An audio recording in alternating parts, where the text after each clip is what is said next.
Rossiya Federatsiyasining Omsk viloyatida yangi ulgurji meva va sabzavot bozori o'z faoliyatini boshlash arafasida.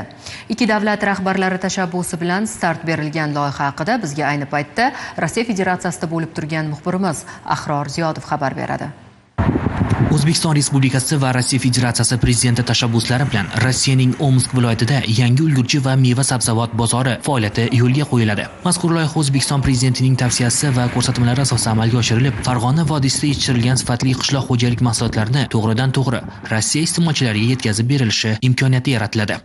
Bu yerda 9 gektar maydonga ega bozorimiz hamda 380 kvadratdan 16 ta angarlarimiz mavjud.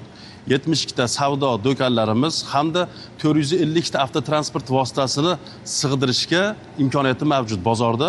Bu yerga allaqachon o'zbek mahsulotlari kirib kelgan. Masalan, bu yerda quva anorini ham uchratishingiz mumkin. Aytishlariga qaraganda, ruslar quva anorini juda sevib iste'mol qilishadi.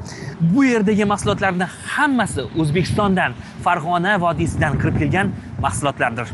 Bu tashabbus ikki tomonlama iqtisodiy aloqalarni mustahkamlash, eksport salohiyatini oshirish hamda O'zbekistondagi fermerlar va ishlab chiqaruvchilar uchun yangi bozorlar ochishda muhim qadam bo'ladi. Sifat darajasini yuqoriga olib chiqyapmiz. O'zbek mahsulotini brendini, mazasini va mazaliligini dunyoga tanityapmiz. O'tkir aka Mahmudov 30 yildan beri O'zbekistonda yetishtirilgan mahsulotlarni eksporti bilan shug'ullanadi. Aytishicha, ilk ulgurji bozor Omsk viloyatining markazida faoliyat ko'rsatishni boshlagan. O'shanda bozor rahbarining kayfiyati va talablari asosida faoliyat ko'rsatganlar. Bu albatta imkonsizlikdan darak edi. Xohlasa narxni ko'taraveradi. Sen xohlamasang boshqasi kelib ishlaydi. Sen chiqma, kirma, bozorga kirmaysan degan gaplarni qilgan nechta bolaga. 30 yildan buyon Farg'ona hosilini yuklab qishloqdan shaharga, shahardan chegaragacha yurgan bu odam uchun bu xabar faqat navbatdagi bozor emas, balki orzularining biri bo'lgan edi. Endi mahsulotlar chetda qolmaydi. Oradan o'tgan 10 ta vositachisiz to'g'ridan-to'g'ri xaridorga yetadi. Qanchadan beri orzu qilardik, mana endi orzumizga yetdik.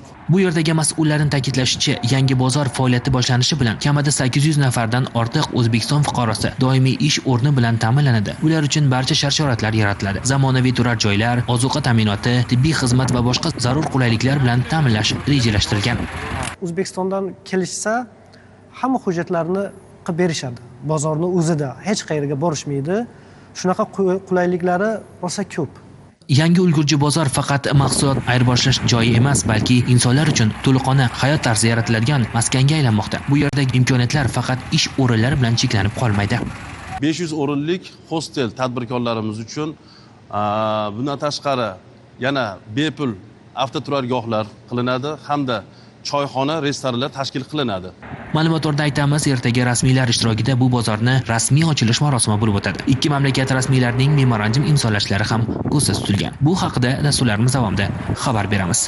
Ahror Ziyodov, Umidjon Rahimov, Rossiya Federatsiyasining Omsk viloyatidan Zamon informatsion tahliliy dasturi uchun maxsus.